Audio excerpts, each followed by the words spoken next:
So your time in a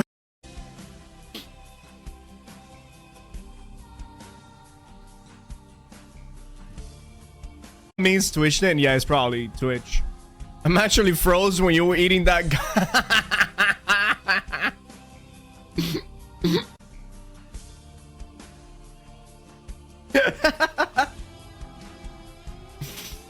How did you edit out the big sub live on stream? What? We need to sub to TrickTrick more. He needs better internet.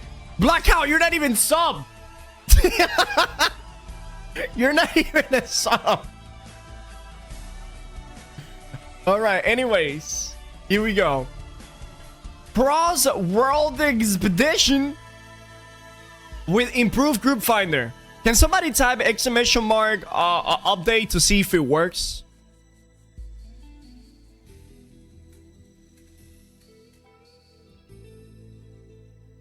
Hi, what's going on, Freshie? Greeting, adventurers.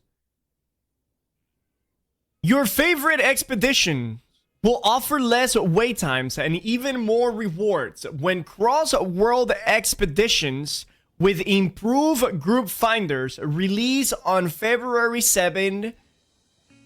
Through players' feedback, the activity finder menu, and our matchmaking system, we have taken a big step toward our vision of more accessible instance mode. We cannot thank our players enough for their patience as we took the time needed to get this cross-world system in place. Here's a walkthrough of each of the new feature.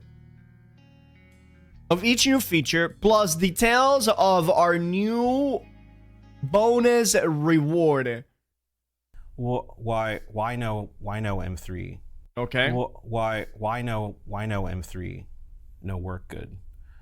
Yeah, that's a paraphrase. Yeah, of course. It's a very fair question. What?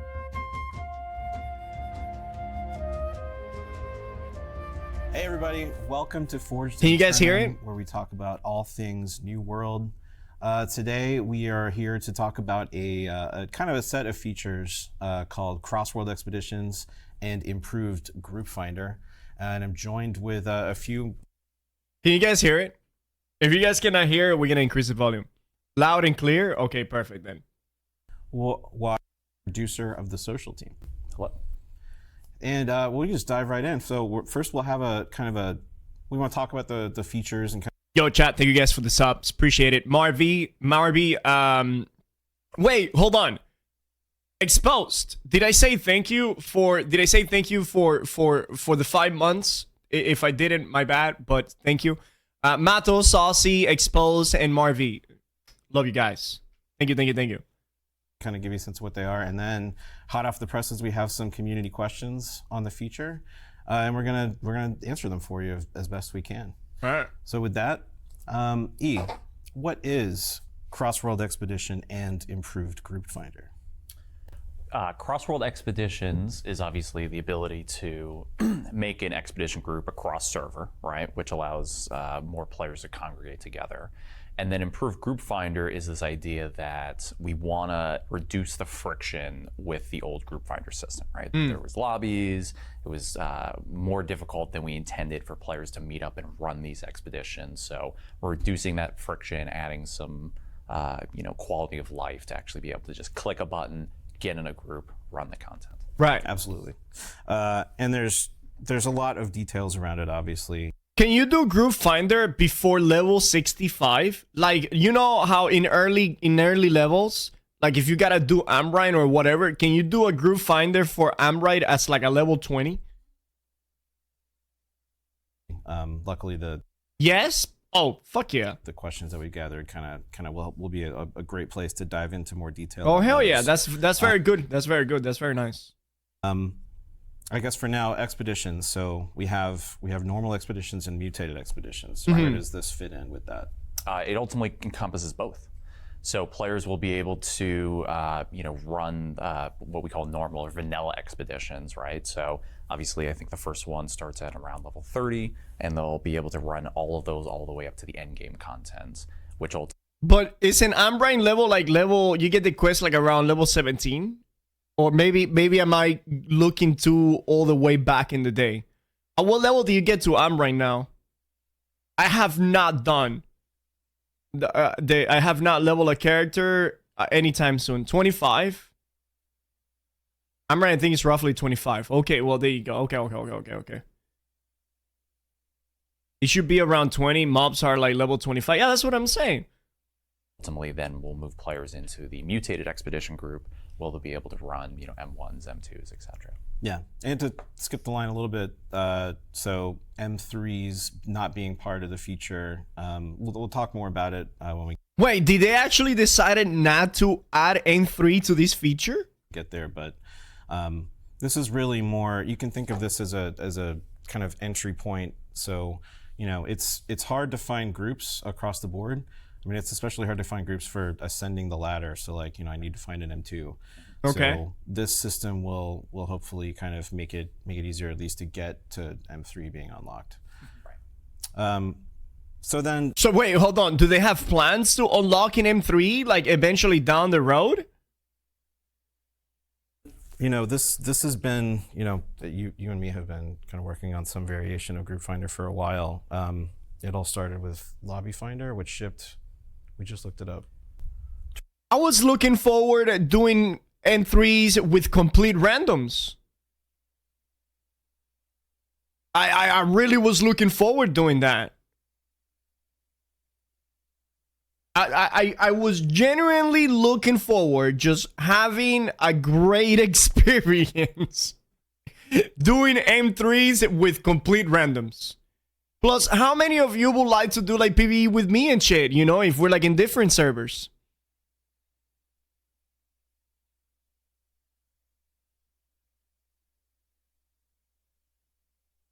Isn't it random already in pubs? Nah, not really.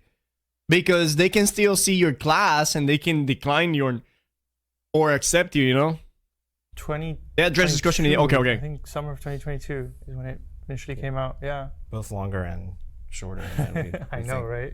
So yeah, I mean, you've been kind of at the forefront, and obviously like Kenny's working with us now on the services side. Now that we have that, but like tell us about the history. Yeah. So we started off designing Group Finder, which was supposed to be this tool to kind of help make it easier for players to get grouped up and run through expeditions on their own world. But feedback that we got from the players was that in a Group Finder, you can get a heavy flamethrower user as a DPS. That's completely okay, Marvy. That's completely acceptable. Because aren't they doing like 15% more damage and they have like 15% more damage mitigation? So that heavy flamethrower, there's no fucking way that guy is ever dying. And at least he's doing consistent DPS. Shit, I'd rather have 4 flamethrowers in heavy, probably, than 4 like idiots that are constantly getting one-shotted. It was still kind of difficult. It's still quite a manual process. You had to kind of inspect the players who wanted to join your lobbies, see if you wanted them in your group or not, and then you were limited to the players on your world. So I think from there, we were trying to see how can we improve that system. Yeah, and I think we've always kind of known that we wanted a cross-world system. Yeah, that was originally what we wanted Group Finder to be able to do, but we just didn't have the tech at that time. We still wanted to get something out there for players to maybe unlock M3 Finder once you unlock gold in a regular group. That's good, Warlord. Once you unlock gold in M1, then you can queue with people with M2. And then once you get gold in your M2, you can queue in Group Finder for M3. To avoid people maybe trolling, jumping straight into M3 that are not ready for M3. That'll be kind of cool. If you don't run the meta DPS build, people are gonna get toxic. But how do people know that I'm not? I think people will get toxic if the group fails. I don't think it matters what weapons you're using as long as the job gets done. I really don't believe that the weapons is what dictates how happy or sad people will be. Is the outcome of the mutation. Because if we get in a group and we have a bow spear, a musket blunderbuss, and a great axe warhammer, and a spear, sword, and shield, but somehow we fucking steamroll through it with no problem at all, we're like, great fucking group. No problem whatsoever. Now we get in there with 2 spears and great axes, 1 great sword and a warhammer, another one sword and shield and warhammer, and we wipe in every fucking boss fight because everybody it's just bad and they just simply bad at the game, and you're gonna be like dog ass shit players.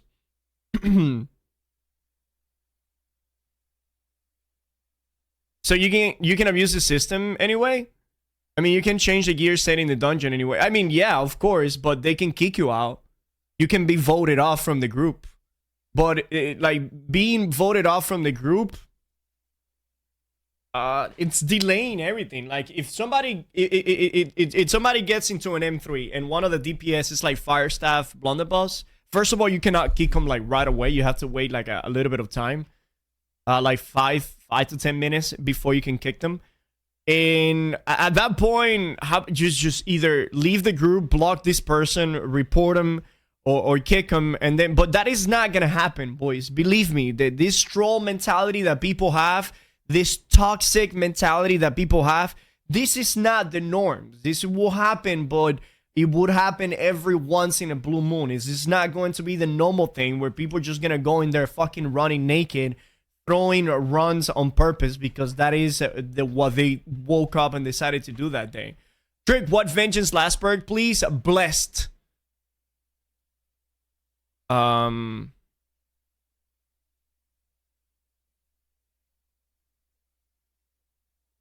That's why I don't run in 3s. I want to play the weapon I want instead of have the meta mindset. Right, and Group Finder should help that situation.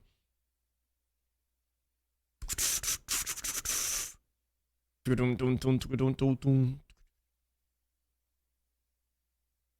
can see partial premates voting to kick quite a bit. But the thing is, that shit happens in WoW, bro. That shit happens in WoW. In WoW, you have shitty DPS. You have DPS that are doing less DPS than the healer. And you don't kick them. You don't kick them. As long as everything is going good, you don't kick them. You know when you kick people? When he's pulling unnecessary mobs. When the guy is just being toxic and just talking shit to everybody. When the guy is purposely just throwing, that is when you kick the guy. That is when you kick the fucking guy. But the tank could be doing shit DPS. As long as he's tanking, it's fine. DPS could be doing shit DPS. It's okay. As long as we're moving forward, you can tell him like, bro, like, you know, like, how can I help you out? Some shit like that. We don't have DPS meter to tell who the fuck is doing what. So if anybody tells me that they're gonna kick me because they don't like the weapons that I'm using, I'm gonna tell them to suck my cock. Because there's no damage meter that tells them how good or bad I am. And maybe they are using the right build, but they're complete dog shit. And if there was a damage meter, probably it would show how dog shit they are. And usually those are the people that don't want damage meter. The people that are toxic, the people that are bad, but they are using the meta builds, giving them the false image that they are good at the game. Kind of improve their experience and make it easier for them. We just didn't have the tech to build it all the way we wanted to. Yeah, and I think it's fair. I mean, it's especially for like the top level mutation dungeons. It's like I think it's still a fine system. Yeah, it did help a lot. Yeah, and then luckily we finally did get to do cross-world. Yes, with OPR at first, which we got a lot of help with the services team. So yeah, we got cross-world working. Sorry, we got OPR working cross-world. I don't understand. I just don't understand. How can they get OPR working and dungeon working, but not arenas? Arenas is like the easiest one of all 3 of them. Which made it so that players from different servers on a region could all come together and play this game mode, which players have really enjoyed. It it wasn't easy to get Crossworld working at all. We really enjoy it. Yeah, we play it so much because we really enjoy it, man. We enjoy it so much. We enjoy it so much that we don't play the other modes that we have. I'm glad that you made it cross-serve OPR because now I can play this.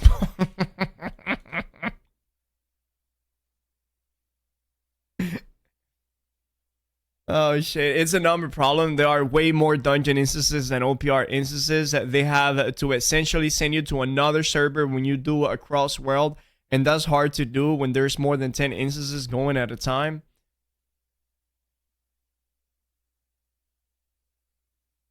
Why not arenas?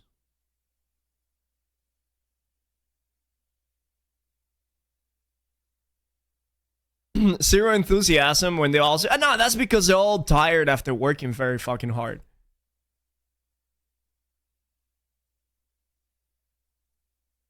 It's really foundational level tech that we've then kind of trying to build the whole suite of modes on top of now. Yeah. Right. Yeah. I mean, so then that kind of, you know, brings us to now that we are here, we have Crossworld. Type 1 in chat right now if you think that the developers are working very hard. Type 2 in chat if you think that the developers are slacking.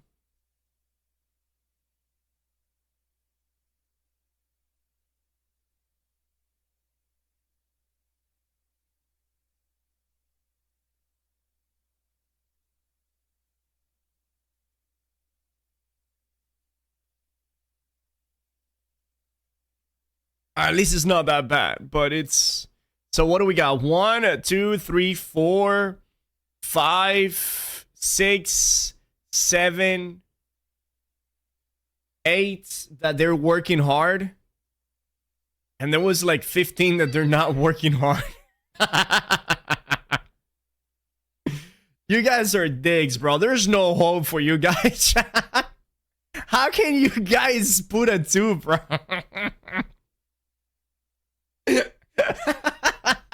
There's no hope for you guys. Man, you guys are like, these motherfuckers are slacking. They're working hard, Chad. What do you mean? They're working hard as fuck. I just don't understand why we don't know what the fuck is going on. I think this is a big issue. Do you think, because, all right, listen to this.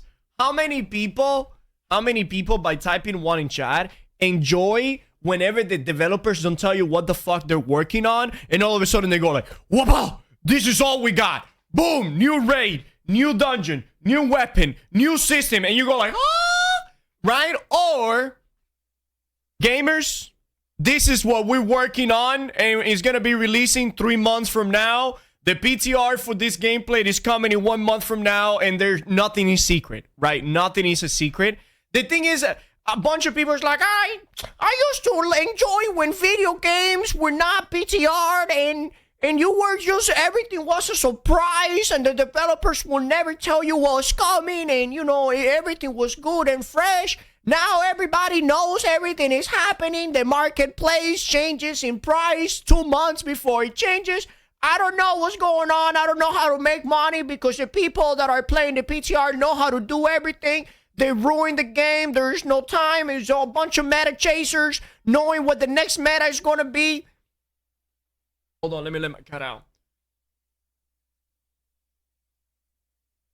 So, what do you guys prefer communication or do you guys prefer surprises? Give me 1 second. Because look at a Season of Discovery from WoW, right? Season of Discovery, nobody fucking knew about it. And they released that shit. And everybody was like, fuck, take my money. Fuck.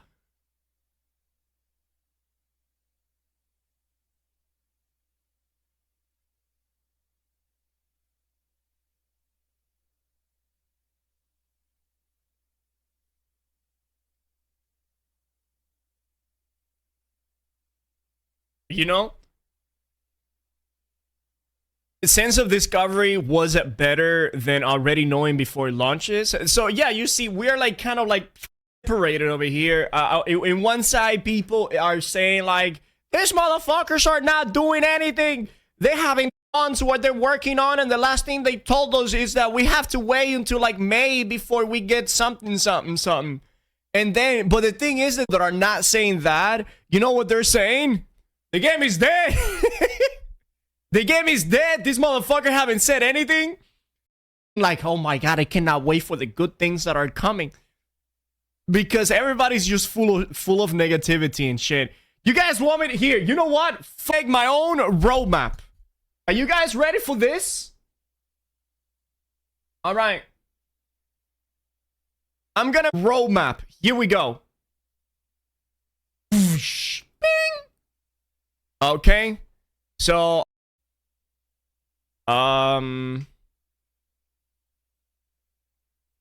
we'll get there. Okay, so when is gonna be season 5?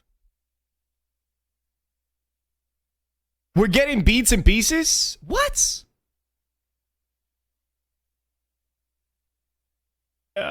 February, March, no, season 5, right? Season 6, season 7. All right, so that looks good. Okay, that looks good right there. Let's go down here.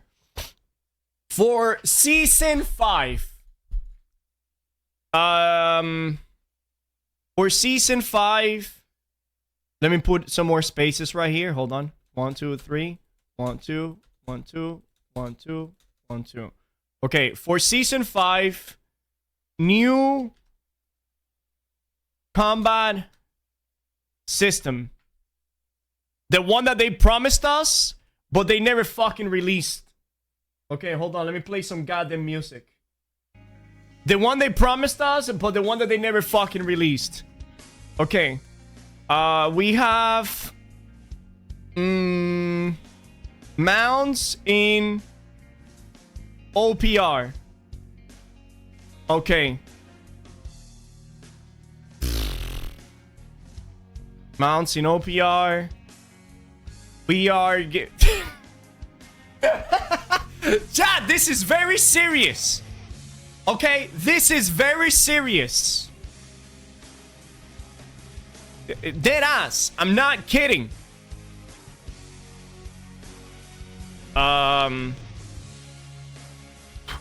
Control. Full control support. Control. Support. Let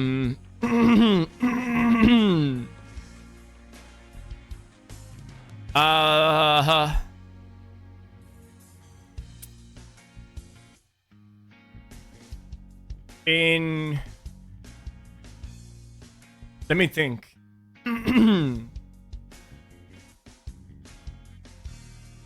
What would be cool that they will add for season 5? What have we been talking about? More lead chests and chest runs. No, chat, like I'm actually putting heart into this. Things that actually make sense.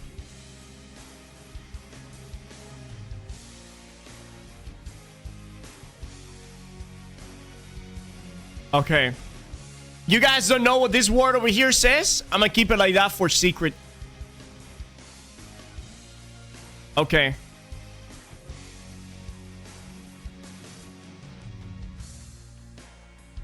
What do we got here?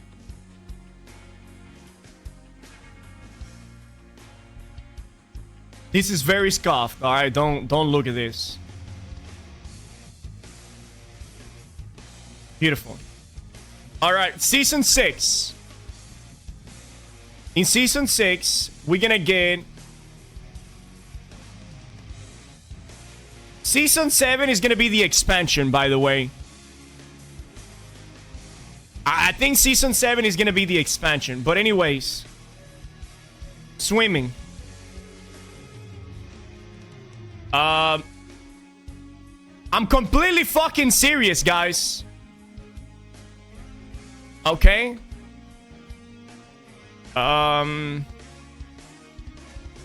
Underwater resources.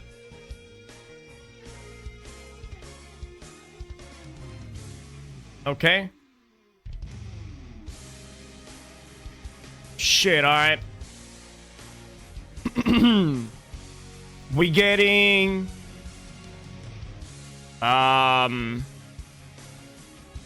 obviously all of these are gonna come with new season.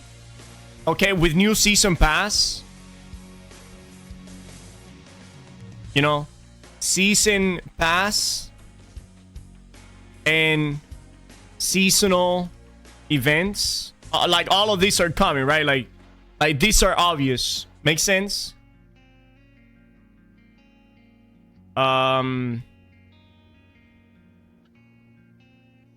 So when are we supposed to get the new weapon? I think season 7 is when we're supposed to get the new weapon.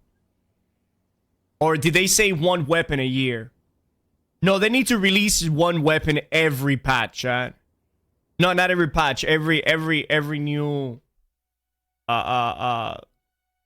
freaking expansion is what I meant to say. So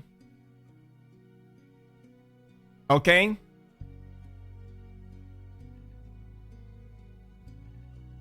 New artifacts.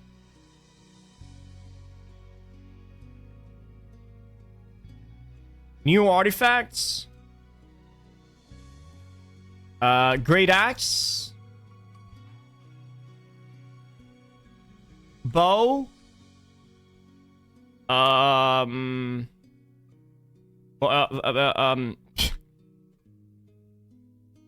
fire staff. They're not going to rework Inferno, they're just going to make a brand new one.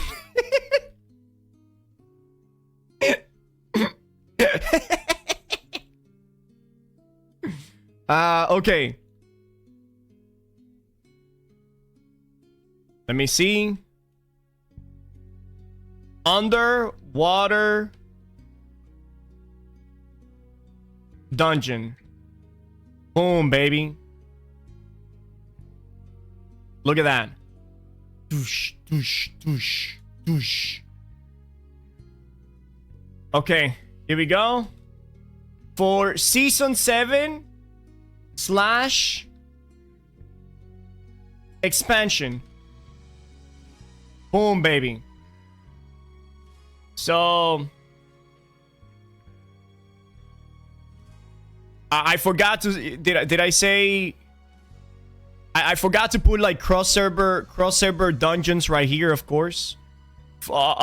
Season 6. Hold on. Season 6. I forgot. Cross server arenas. Here it is.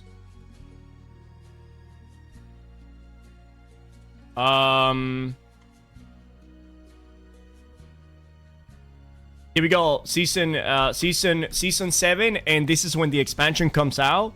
We're gonna get expansion. It's gonna be called here we go. It's gonna be called On the World.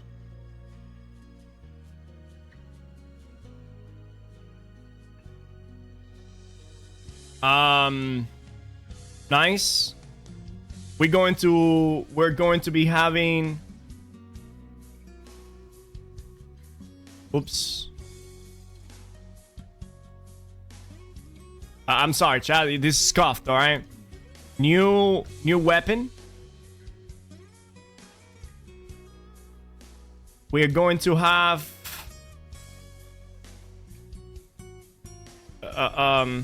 New arena map. OPR mode. Fuck yeah, dude. No, you know what? That deserves one of its own. Okay. New OPR mode. I like it like this more than the one that I was doing like this one. Here we go. Fuck! No, never mind. Let's go back to the other one.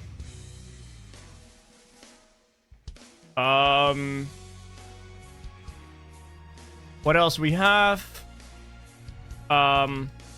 Full raid. Full raid. The vampire castle.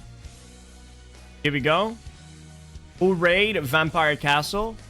Full raid 20 full 20 man raid. The vampire castle.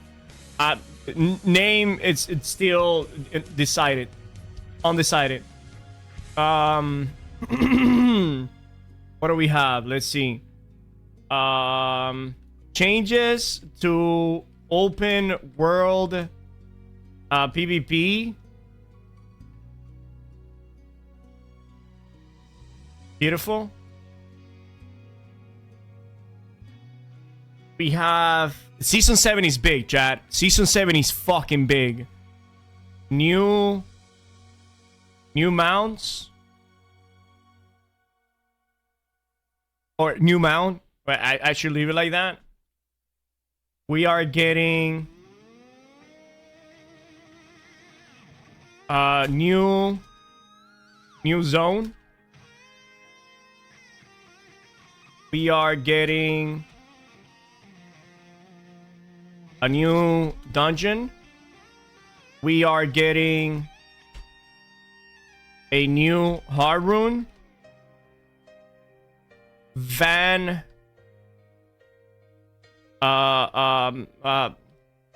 Blood dash or werewolf.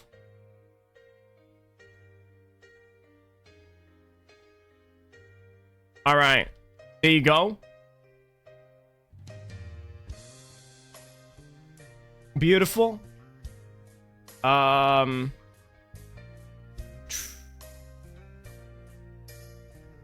Let's see.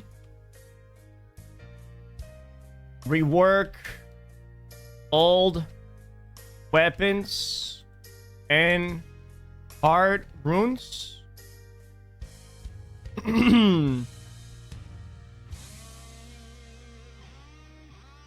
Console release.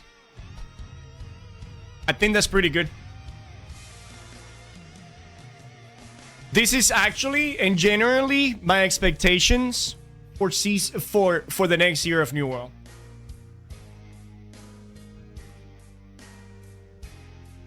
Hold on, I missed one. I missed one.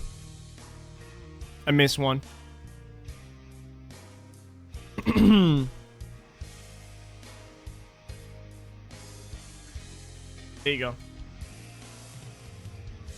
Oops.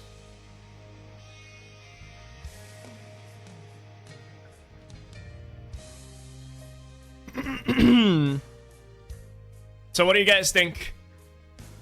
Like, deadass. Tell me, what do you guys think?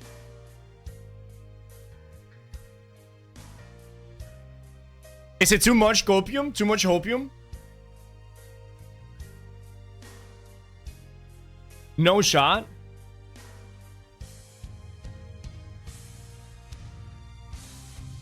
Now, divide all that by half, and that is what we're getting.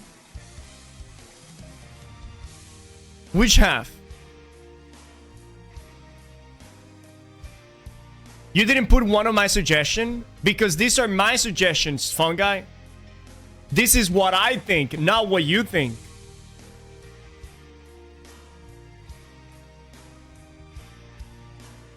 Maybe in 3 more years? Not even half, bro, like 25%. How about this? Clip it. And for what will you guys do for every single one of these we get correct?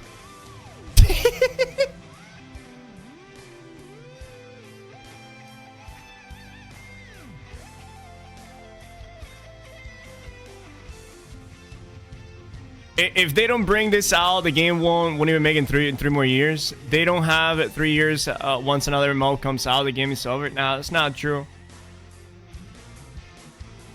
All of the season 5 looks like quality of life stuff.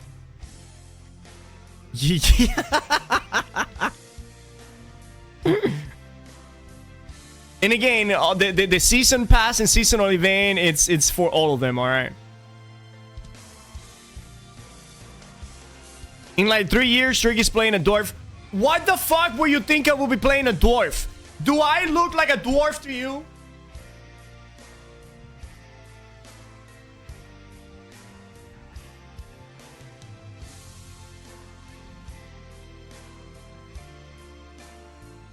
Do I look like a walk like this? I don't fucking know. That's what a dwarf would look like.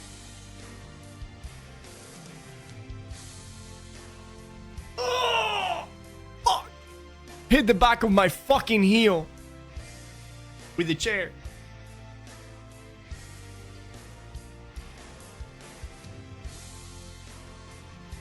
I'm gonna be playing an elf for human, all right? Or a wizard.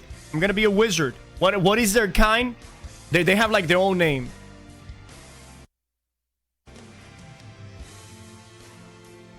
Extreme lags whenever you full scram. Wait, seriously? Oh my god, it is laggy whenever I put it full screen. Why would that even mean? Why would why would that even change anything? Alright, anyways. If you guys forgot, we were watching a video. World tech working. So then to kind of, you know, continue to build out what we originally wanted for expeditions, now we have cross-world expeditions. And then in order to make that work, like obviously you have to, you know, it's challenging because now the groups you play with are cross-world too. So then that's where the matchmaking system came in. Yeah, it's a almost new set of challenges that came into play for cross-world expeditions. Because with OPR, we had the challenges of you know, laying the infrastructure and all, like you said, all the foundational tech to allow us to look at player requests coming from different worlds and just form them into groups or teams for OPR. And that was its own set of challenges. But now, building upon that. But then if you're able to do that, how are arenas more difficult than that? It's what I don't understand. How can arenas be more difficult than doing OPRs in dungeons? To get the whole feature set that we needed for expeditions. Is it just because they're not able to maintain that many instances engine running at the same time? So allowing players. Because for OPR, it's only like 2 OPR per like region pretty much that is happening at all given time. But if you make it into arenas, then it's gonna be like 2 OPRs per region, plus maybe like 10 arena matches. And then if they're doing also the dungeons, ooh, to select yeah, I can see how this can be really fucking expensive. different dungeons and getting that into play, and then allowing now or taking into account their roles. Right. Healer, tank, DPS. And yeah, just being able to account for all of that and in an efficient manner, getting players with these different attributes or groups with these different attributes into matches.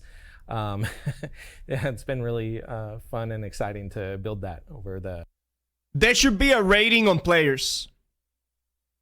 There should be a rating on players that every time that they clear a dungeon successfully, their rating goes up.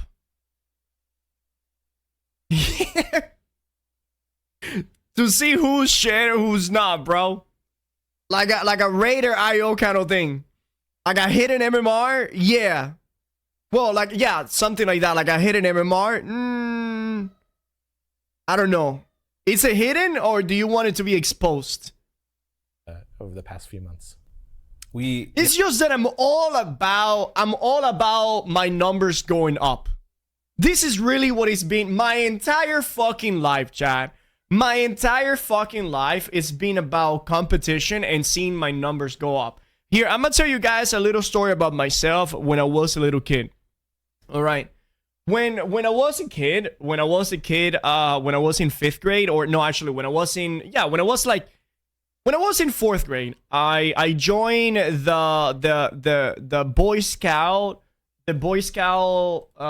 team for like my school, and completely new. And then I went to do like the tryouts because that is how it is.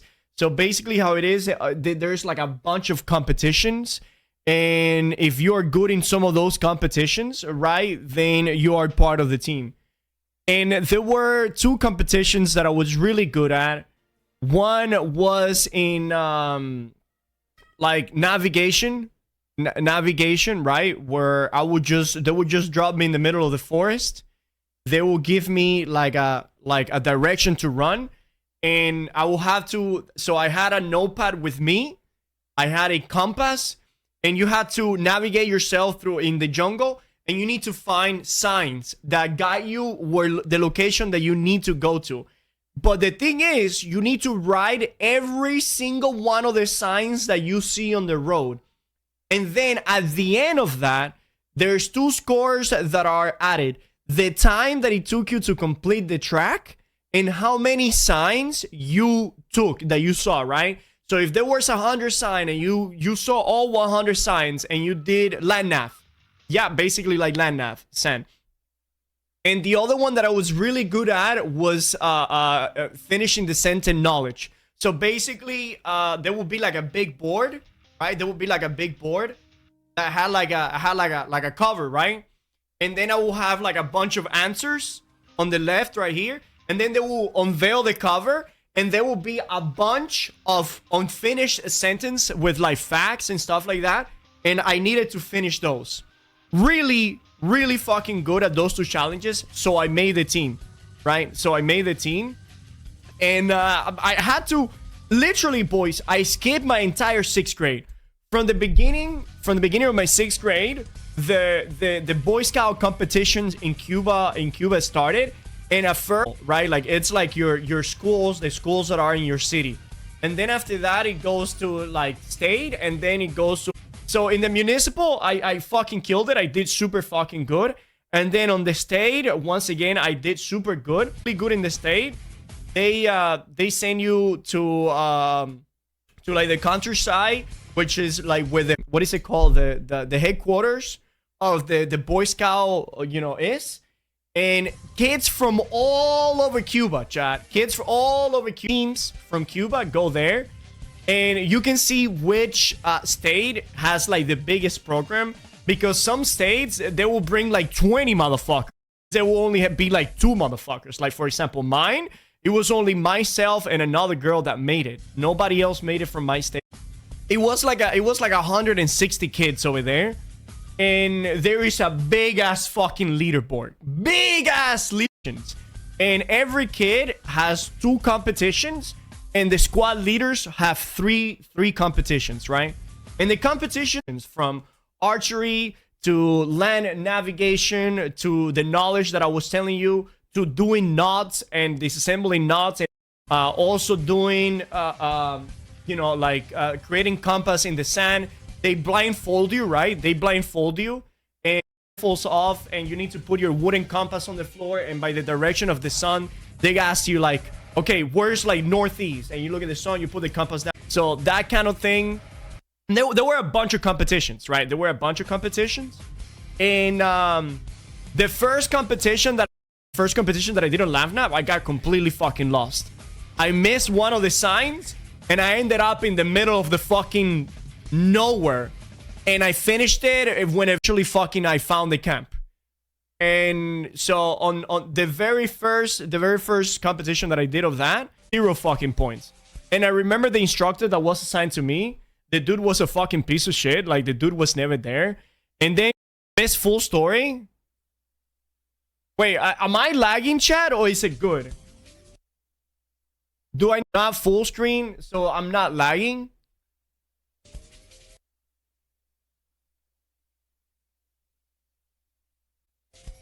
Can you guys hear this better?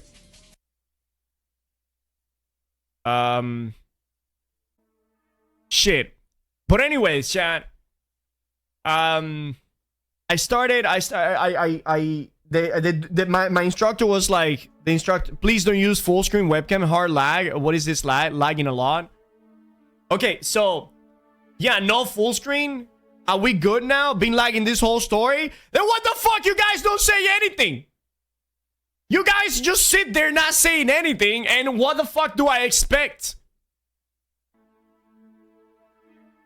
You know what? Fuck it. Story's over. We're going back to the video. Yeah, we you know, obviously, like with game dev, and you all have heard about this in various episodes, but like it's always this push and pull between what can we do by the date versus like what we know sets us up for the future. You know, I have to commend you both for like doing a really good job fighting for what would ultimately pay off for us in the long run, and this rule-based system is an example of that. Yeah. Yeah, it's definitely getting us there, and I think you know, we have a lot more flexibility now than we did with the initial OPR system, right? So now that we're actually able to more easily define like team sizes, team compositions, maps, and other attributes too. The system's pretty flexible that we could take other attributes or other dimensions as far as. You guys are a bunch of dicks. You know that? You guys know that?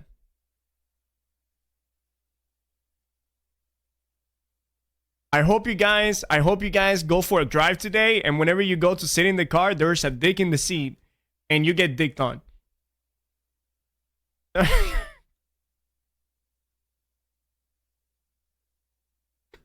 And if some of you might enjoy that, I hope there's no dick in the chair. You know, what is relevant to a player or group, and use that in matchmaking. So we're definitely on the way. I think one of the interesting quirks or interesting outcomes that came from planning and working through this whole feature was originally we wanted to do like even more on the service. So where's the story? I'm not telling that. Literally did 10, 15 minutes of a story where I thought that you guys were so fucking engaged that you guys were not even saying a word.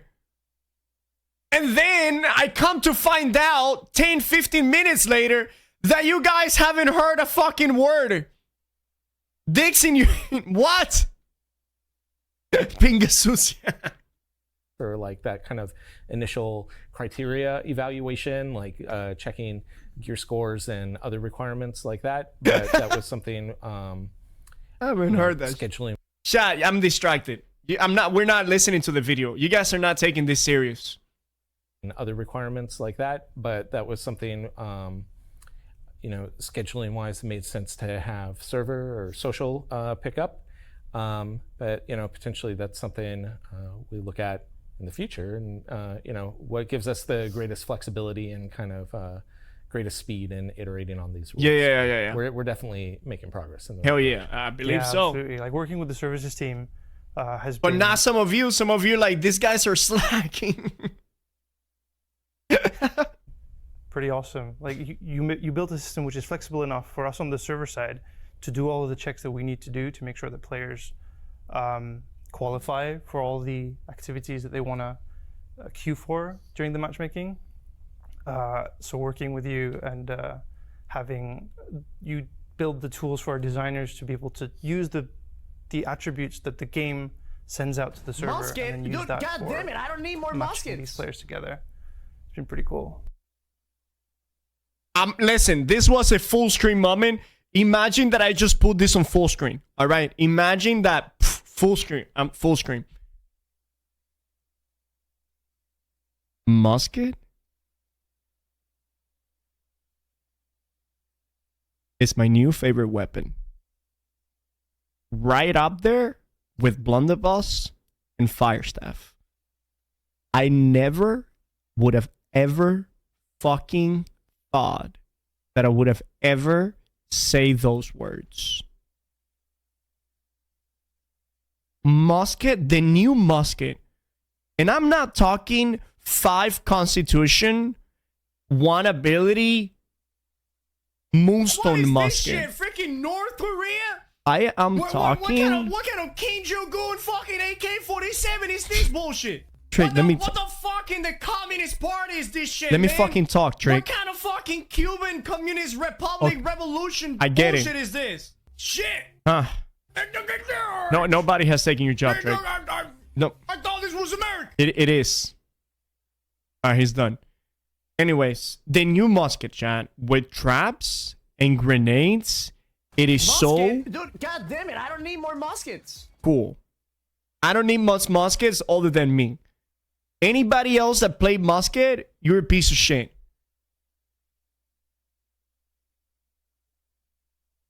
Musket BB Gun is a build you've been playing, right? Gunslinger. I've been playing Gunslinger, and we're still trying to find out what the fuck are we going to name the spear gun.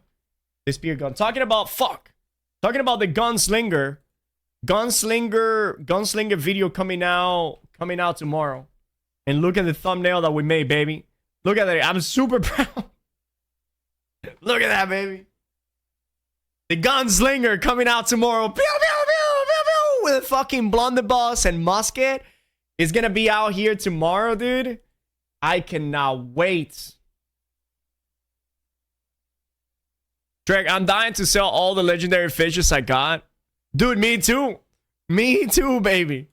It's kind of like a handshake between best friends, right? Like, you want the client, you want the service just to kind of like, you know. First time I put on a musket on my character, trap and bomb was my skill, but I got smashed by all the musket. Then came the mechanic. Dude, the mechanic is so nice, dude. Hug it out. Yeah, just to see those two very different, very separate systems working together has been really cool. Yeah, definitely. I still remember the first time we got all of the pieces just about working. We had all the team together running this playtest. Are you talking about for this or for OPR? No, for this? this. Okay. Yeah, because we had the tech for OPR. We knew that cross-world would work, right? But we didn't know if queuing for an expedition with the rules and everything would work. Right. Especially since we were sending up a list of different dungeons that you were queuing up for. So why not 3v3 arenas? I still want to know. So why not 3v3 arenas? So yeah, that first time that we all got into the dungeon that we expected to get into with players from different worlds, that was really exciting. And the correct roll comp. Exactly. Like, yeah. Yeah, that was awesome. A lot of joyful swearing going on once that happened. That was really good. Yeah, really good feeling. Yeah, we can't throw to that clip. Sadly, no. But kind of along the line of joyful swearing too, just getting to that process, right? Like, it's kind of been interesting, just like organizationally and logistically from the development side. Like when we were. How about the musket artifact with the nimble coat? Like, damn, dude, you just want to spam them motherfuckers? You just want to spam the traps? I feel like the cooldown is pretty short already without the nimble coat by using the mechanic. According to how quickly can you do these burst rotations, right? Like if you go too much more cooldown than what the mechanic has to offer, now you are sacrificing defenses or damage with, and I know that cooldown equals damage, right? But we're talking about raw damage with like the numbers. So because if you use the Attuned Leather Pants, you can have 50 more points into either Constitution, into Strength, or whatever, if you want to do it, Dexterity, or whatever the hell you're doing. And or the other way that you can go is with the speedy boots. Have you guys ever played musket traps with the speedy boots, especially the mechanic, with putting down the traps and you get the super movement and speed for such a long time that the speed lasts pretty much until the traps are off cooldown for you to use them again? It's amazing. We're planning this back over July going into August of 2023, right? Services and the way we had planned things out, at first it didn't quite align with like social and like the larger group and team effort. So like Dan and E here, they spent a lot of effort. Wouldn't say like yelling at me or my team, but there was a gentle suggestion to like, hey, kind of like reorganize. I'd like to call it a passionate plea. A passionate plea. But it was so awesome because like, yeah, spend like an hour, looking at what you've planned out, reorganize it. And then we had like so much better alignment between what services was doing and what social was doing. And I think it actually made getting to that first point where like, oh, we had that first like cross-world dungeon formed. It made that possible. And like, that was really, really awesome to have happen. Yeah, and I think as a team, we've been kind of improving our design and development process. So learning from the lessons we had for OPR and taking those into building cross-world expeditions, I think, yeah. There's been a lot of credit goes to you, credit goes to you, credit goes to you for sure. I think 7 teams in all across It's a lot of coordination. So, wait, what? I think 7 teams in all across. Goes to you, credit goes to you, credit goes to you for sure. I think 7 teams in all. 7 teams? Is that what he said? Seven teams that went into working into the cross server? How many people you guys think that they have employed at AGS? Do you guys think that they are underemployed, overemployed, or do you think that they have the right amount of? I don't think they're overemployed or because they're looking for people, right? But the people that they're looking, it's like key role personnel. They're just not looking for like the masses, We're not looking for the 25 guys that do everything. And then we sit back, like they're not looking for those people. Like they have those people.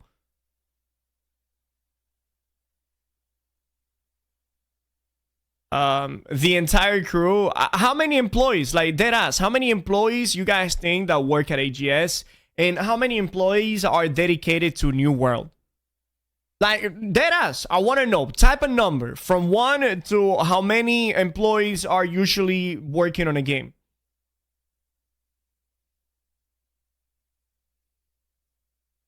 How many you think they have? Give me like a range. Give me like a 25 range.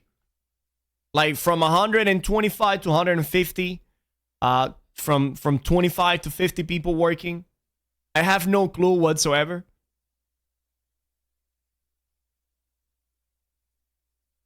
Neither do I, but I am going to say about 175 to 200 people working or New World easily, just on the game alone.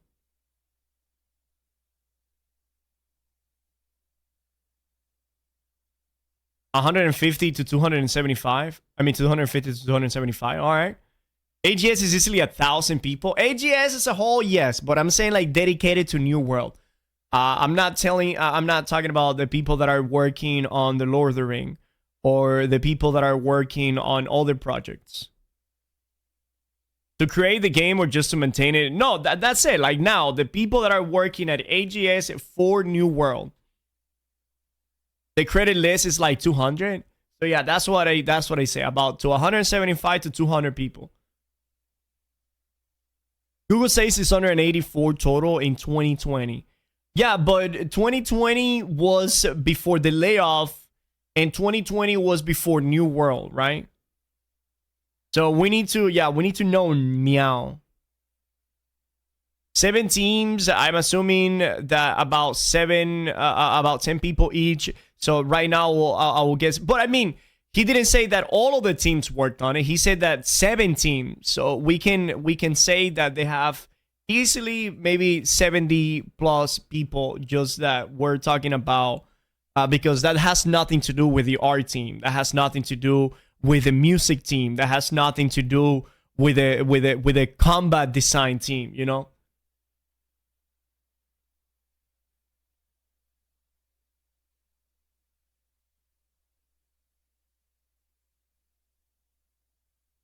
Anyways, yeah, I'll say about 200 people. God bless the sound team. Yeah.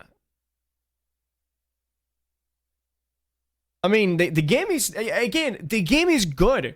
God bless everybody. The combat team, like, when people ask what keeps people coming back to the New World, right? Like, they say the sound, yes, but they always say the sound right after the combat. Like, the combat is the one thing. Unfortunately, maybe How many of you think that if they were to be using Unreal Engine or another engine or they would not be having this many problems, that New World would have been so far ahead than what it is now? If instead of using the engine made out of wood that they have.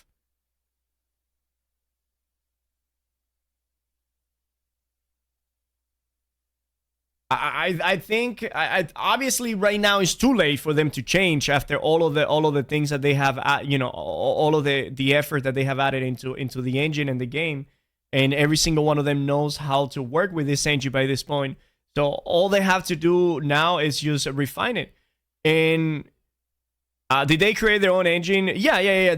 This is their engine. This is AGS engine, and this is why they want to make it work. But maybe they just need to upgrade it, because you're like, what do you mean by upgrading it, Trick? The same fucking way that Unreal Engine gets upgraded. You had Unreal Engine 4, 5, and before that they had all their own Unreals. So maybe we have Lumberjack, but in a couple of months, or maybe whenever they add the new combat system that they're adding, it's with some changes that they have done to the engine that allows them to whatchamacallit, to do new possibilities. Who remembers whenever we play the PTR that you were allowed to jump super high? You guys remember that super high jump? Will mutations change? Probably.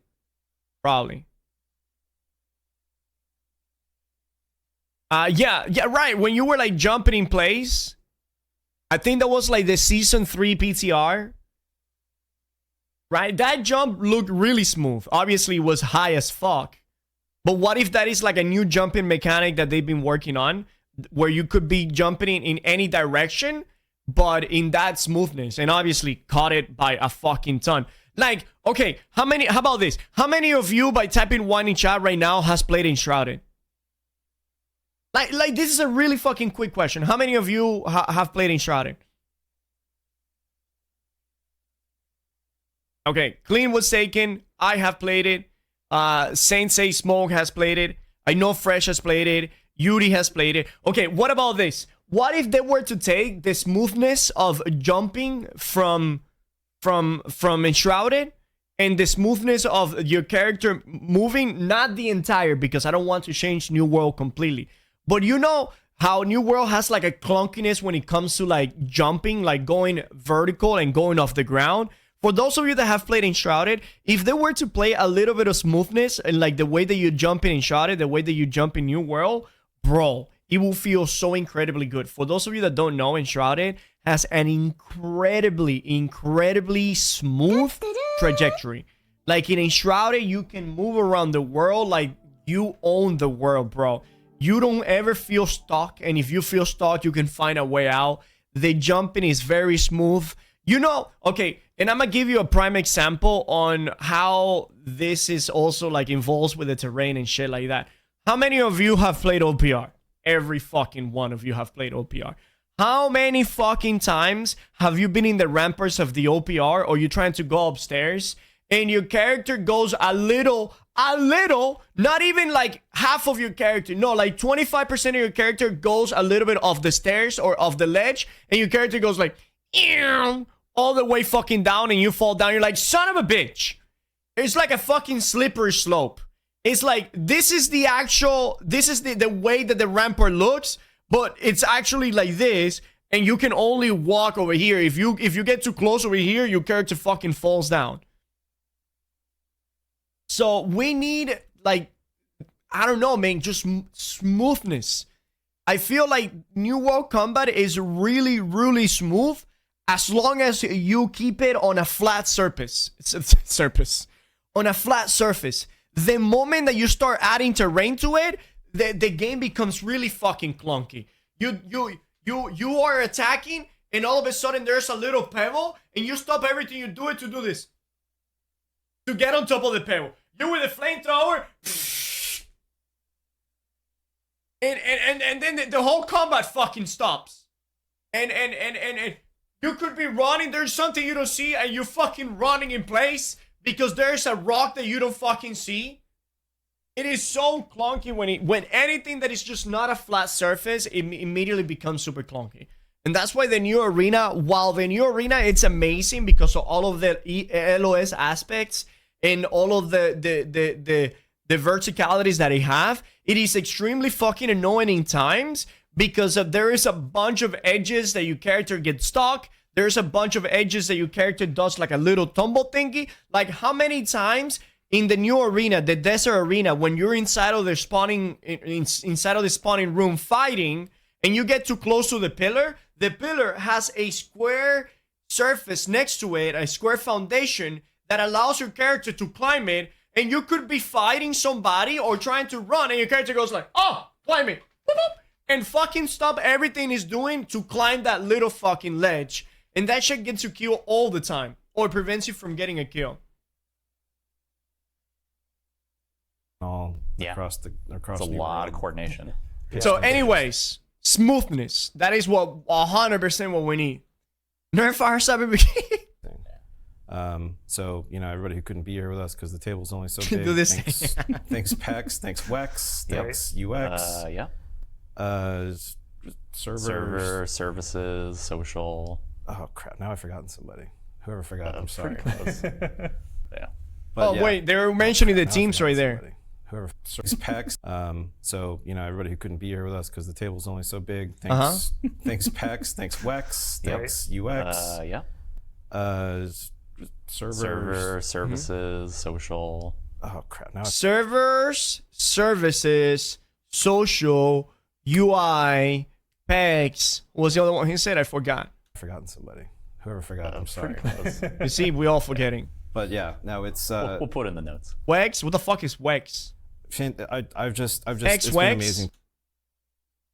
Apex? Wax?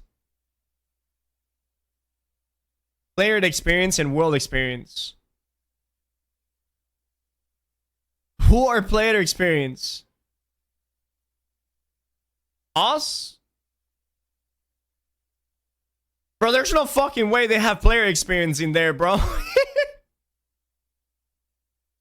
There's no fucking way they have player experience. Player experience. Here, I'm gonna tell you guys what the player experience team does, alright? Alright, so they were like, I cannot put it on fucking full screen because my fucking stream will lag, Chad. But otherwise, I will put it on full screen, alright? So this is the PEX team. They go to work and they're like, what are we doing today, boss? And they were like, well, we have created a new system. This is the dungeon matchmaking, and we want you to tell us what the player experience feels like. And they go like, okay. Then they open the game. They go to the queue thing. They press Q. All five of them write Q. The queue happens, and they go like, oh, it was really good. Player experience good. And that's it. Case closed. It doesn't work. Oh, player experience bad. And then they give it a thumb down or like a crying face, and then they go home. To watch, everybody has done such an amazing job, and there's been a lot of pieces, a lot of Tetris bricks falling that had to get spun around. Because we complain about player experience like 24/7. And some of this shit hasn't gotten fixed in over a year. More than that. But we didn't end up with any sideways long ones. Right. Not yet, anyway. Oh! You know which one I hate the fucking most out of almost every single one of the player experience? Once again, imagine this is full screen, but it ain't. So, this is a ledge. I'm gonna put it on my big ass forehead so it serves as a white fucking board. Alright? This is a ledge that you want to climb as a new world character, right? Imagine that this is your new world character, right? And imagine that this is the enemy that is chasing you, alright? That's the enemy that is chasing you. This is you right here.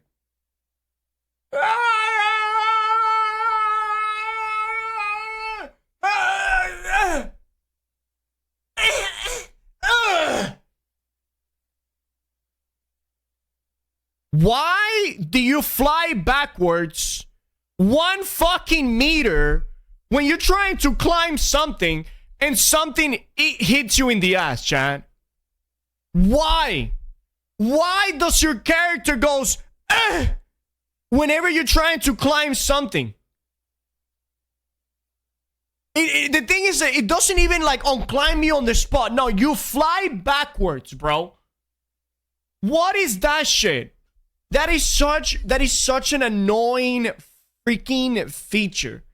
Extremely fucking annoying. Also, whenever you're crouching, have you guys ever drank a potion when you're crouching? It takes 2.5 months. Don't ever drink a potion whenever you're crouching. It will literally take you 2 days, chat, to drink a goddamn potion. Hearty meal, way too fucking long of an animation that you cannot do anything. Number one cause of people dying in New World, if you thought it was Blunderbuss Firestaff, you're wrong. It's people eating hearty meals in the middle of a fight. You cannot roll, you cannot weapon swap, you cannot do anything. It's the most powerful animation in the entire fucking game. God damn, is it horrible.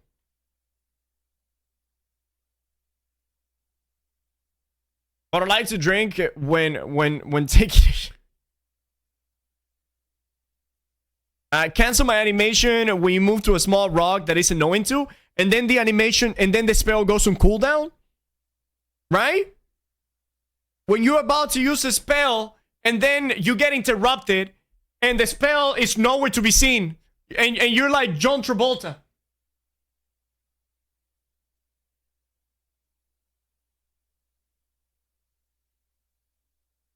Blizzard on top of a clump.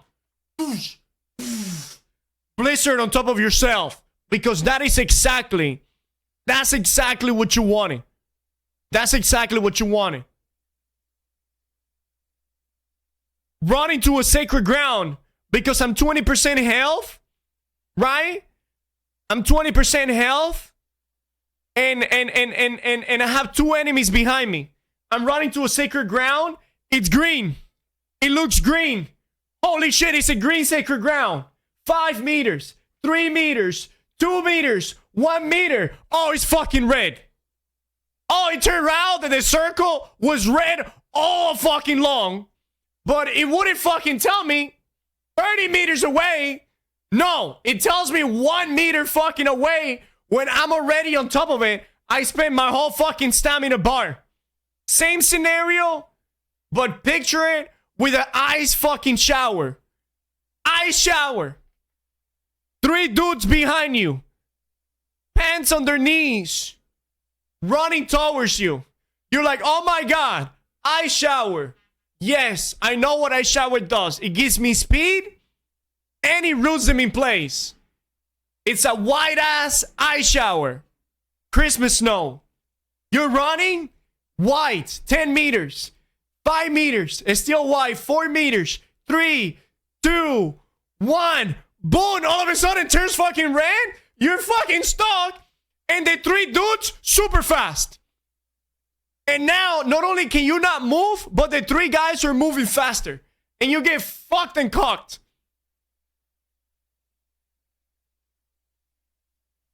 And there's plenty more. Actually, maybe that's a pretty good segue because now it is. We do have a couple of questions. I'm glad. You know, we're happy to be going out to PTR.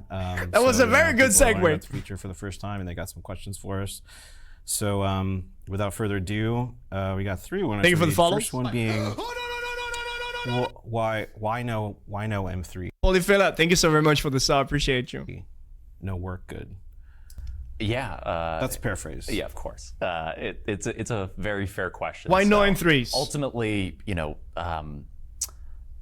for the M3 content is some of the most challenging in the entire game, right? And it's right to set a group up to succeed. You need to be set up correctly, gear-wise and gem-wise, and all your loadouts, right? So, you know, with the way it's set up currently, there are challenges with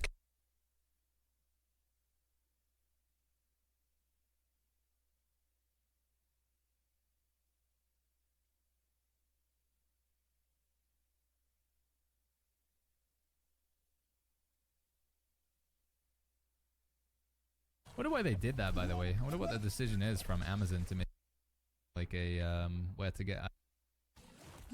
No. Genesis is actually in the cycle. As big update in the. Because of that, in combination with the crossover queuing, there are also. So yeah, there'll be 3 mutated expeditions at the same time instead of 2. Now, because they're fundamentally changing. This is M3 right here, from chat. 2 expeditions to 3, they might. And this one is not the one that they just stood there in the platform right now, because they were doing way too much damage. Lazarus plus Tempest or whatever. It might end up just being. Let me see if I can find the way that they just standing there because they're doing way too much damage. To be fair, this is the easiest one.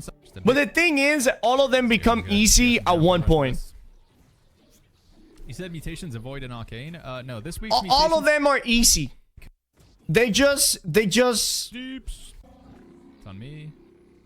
I really don't think that M3s are hard enough to not put them. Let's go. To not put them in Group Finder. I really don't think so. I don't think that is a good enough reason for them to not put M3s.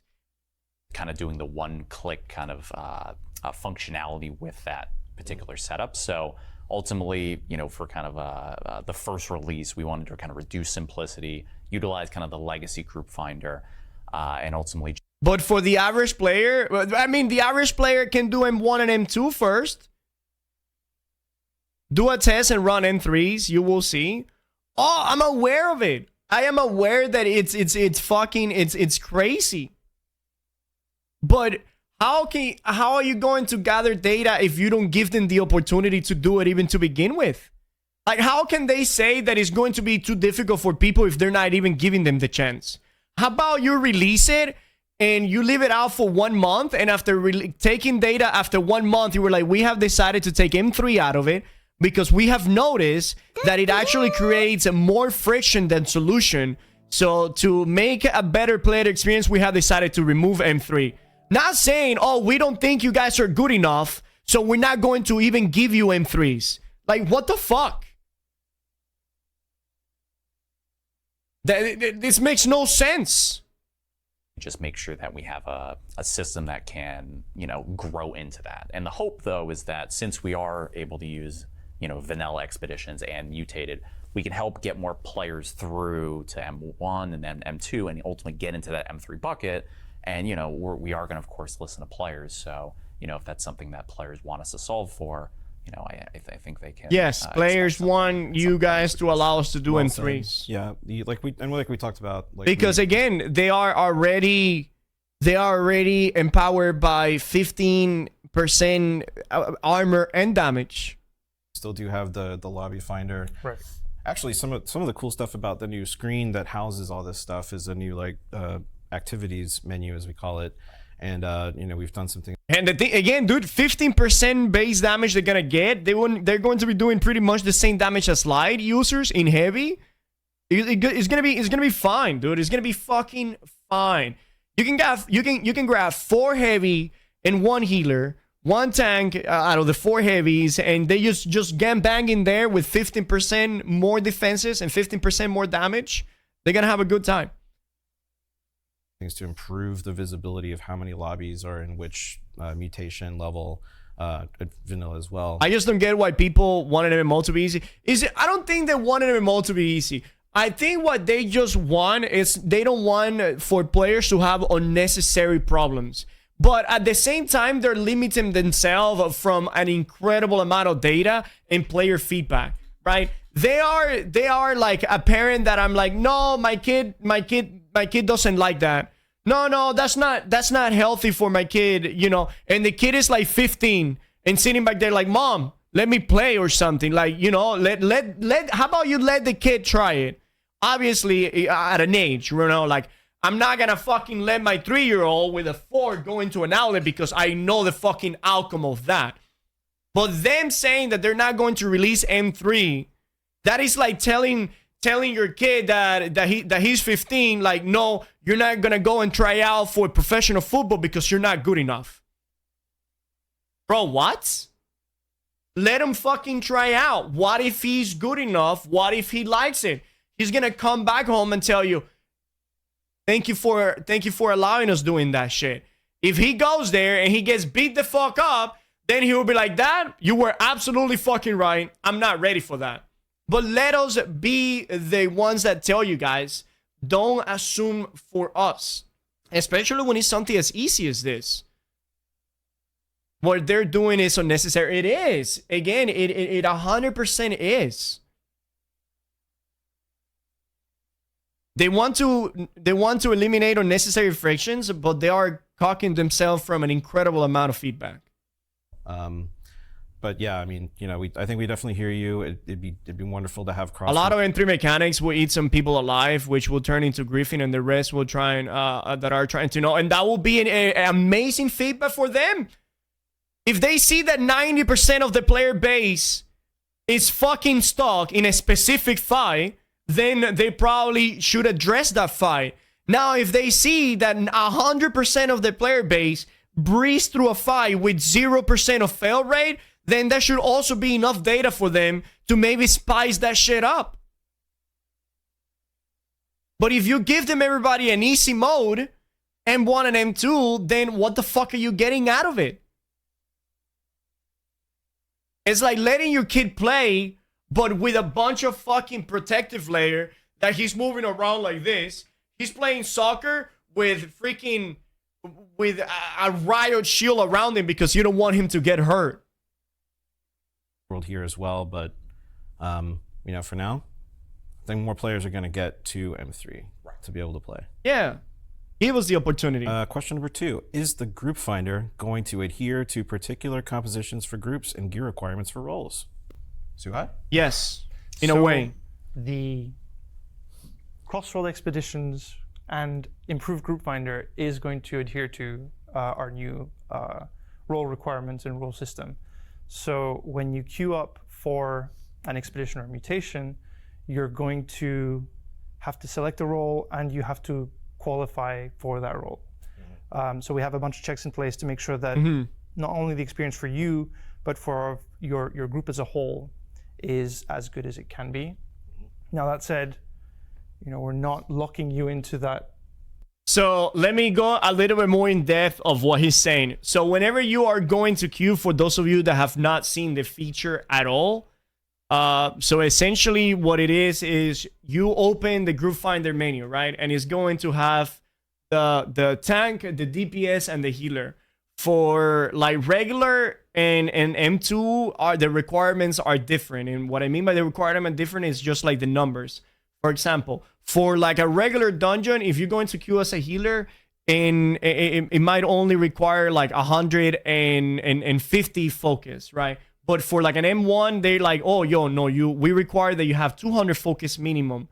And for an M2, they're like, oh, we require that you have 250 focus, and also that you have like a diamond on your life staff, for example. You know, this is just for example.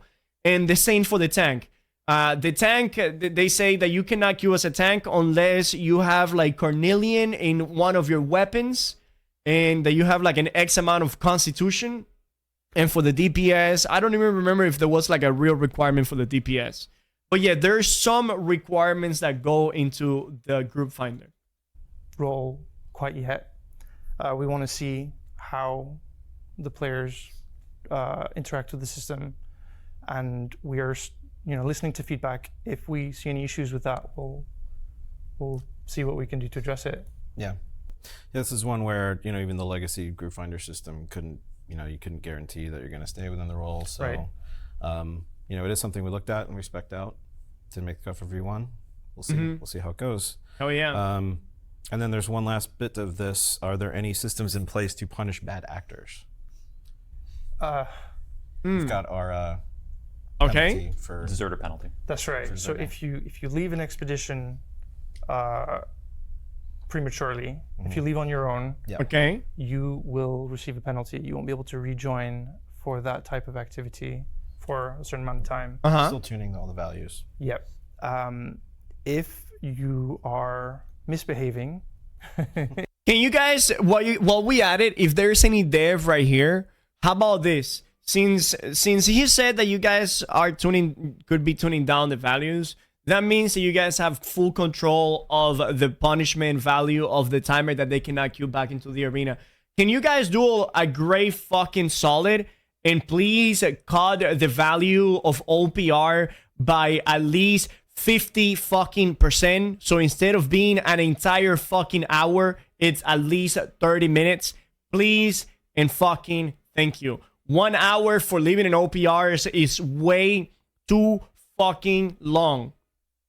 Yesterday, I joined an OPR late at night, and I had to go take care of my kid. And I left the OPR because I'm not going to stay there AFK because I didn't know how long it was going to take. And it only took 5 fucking minutes to come back and not being able to queue OPR for another fucking hour, chat. 1 hour is far too long. First offense, 1 hour, far too long. If you want to make it 1 hour, how about you make it like second offense? If they leave within 1 hour of their punishment was over, then hit them with another one. Fuck them. In an expedition, your group can also kick you out, and that will also trigger a penalty. Also, like, how long will it take for the group to kick you out? That said, if players get into a state where they either don't want to or can't finish an expedition, we have added a way for players to abandon cleanly the expedition, so that they can get back out and queue again without any penalties. Right. Yep. Right.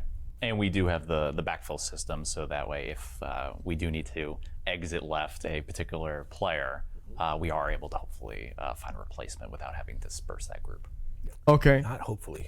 We do. We will find them. If they're there, if they're in the queue, we're going to find them and backfill them into the match. Hell yeah, that's the confidence I'm talking about right there. Okay. That's right. It was one of the first things to work, and it's just been solid ever since. Did they fix it when someone deceased while in an OPR, you get hit within 1 hour a few times due to server issue kicks? I think if you get kicked, the timer doesn't get you. Last question. Disable trade inside any game mode of cross server. Easy, abusable, and exploitable if can trade between servers. What? Fair enough. Yeah, I mean, I think this is something we've had in You cannot trade. This has already been addressed, and we tried this already. Crossworld since, we released OPR. Yeah. Right? Yeah. So that whole kind of design has been carried over, and players cannot utilize that. So Yeah, it's you'll a see copy and kind of paste. within the H menu, when you try to trigger that, there's basically a pop-up that says this is disabled. Yeah. So, In instance environment, yeah. While server was kind of going, and services were kind of making crossworld instances even possible, that's when you were kind of hard at work on a lot of this stuff, right? That's right. Yeah, we wanted to make sure that while players were crossworld, Like in Overwatch, when you leave a ranked match, you're penalized for 15 minutes, and second time 30 minutes, and the third time 1 hour, and so on. Yeah. Yeah, bro, 1 hour from the first time, that's crazy. Especially sometimes, chat, like, I'm human, right? I'm human. And I get pissed off like the next human, right? Sometimes I'm having a match and I want to try something, and I have 3 dumb fucks chasing me around the OPR because my name is TrickTrick. And then you have Tranquility sitting on a bush like a fucking rat, waiting to pounce on the next fucking TrickTrick that comes around. And sometimes I just want to fucking alt F4 out of those matches. Like, that happens rarely. That almost never happens. But if I'm given the opportunity, just why am I forced to play a toxic match that I'm not having fun and be penalized for 1 full hour? I put him on my next fucking on my next on the next video montage that is coming out. His ass got a spot in the video. there wasn't any way for people to kind of exploit. You guys want to see it? You guys want to see it? You guys want to wait until the video's out? The fact that they were cross-world and mess with different worlds' economies. Yeah, so trading and then inviting and Right. Yeah, so while you're long list of cross-world, things. you cannot trade, you cannot interact with that world's economy. And we've had that tech since cross-world OPR, and because we're building off of that, that shouldn't be anything we have to worry about. But again, you know. If there were no penalty, people will have to... Nobody has said that, though. Zan didn't. We gotta get you hearing aids.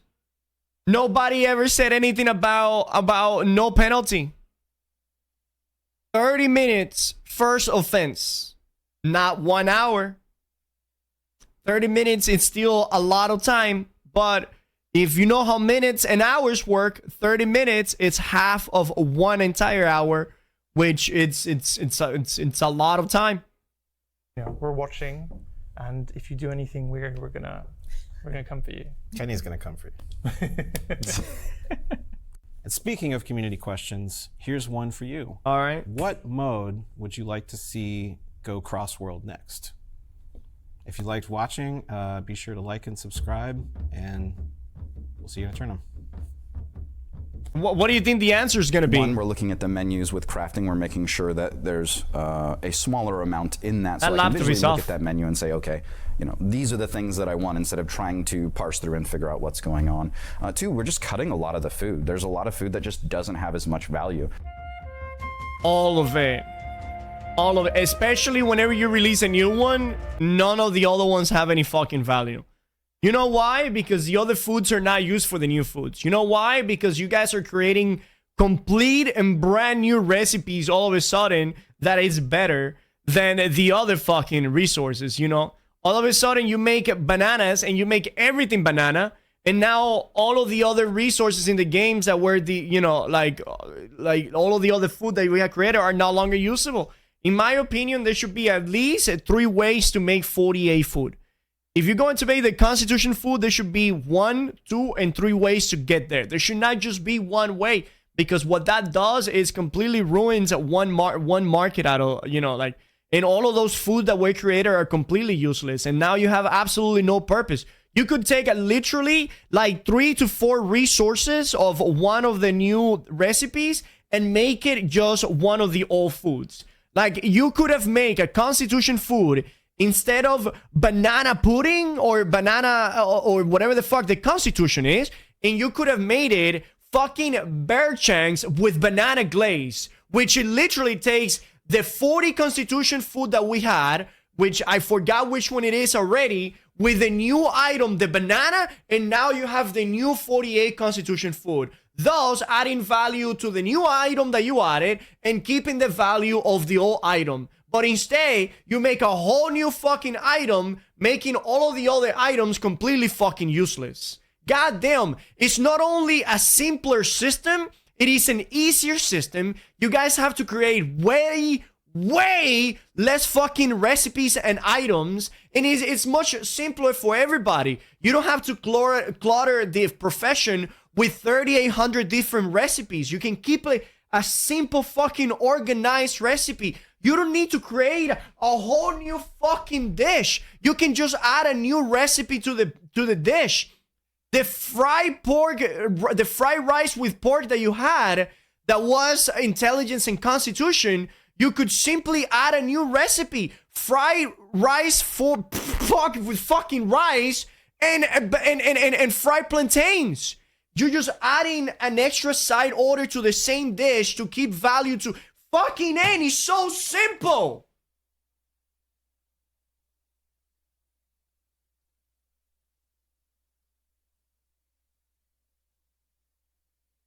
Instead, they are creating a more complicated system for everybody, themselves and the player base.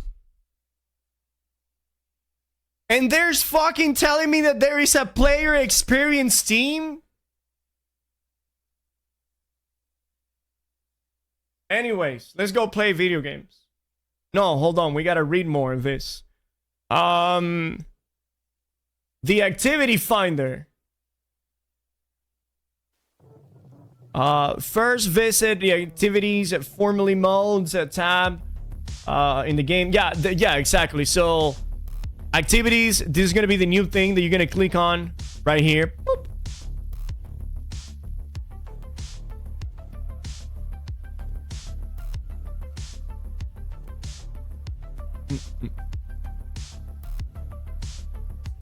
Thank you guys for the support, by the way. Thank you guys. Thank you guys for agreeing with me. And thank you guys for at least having the same fucking thought process that I do.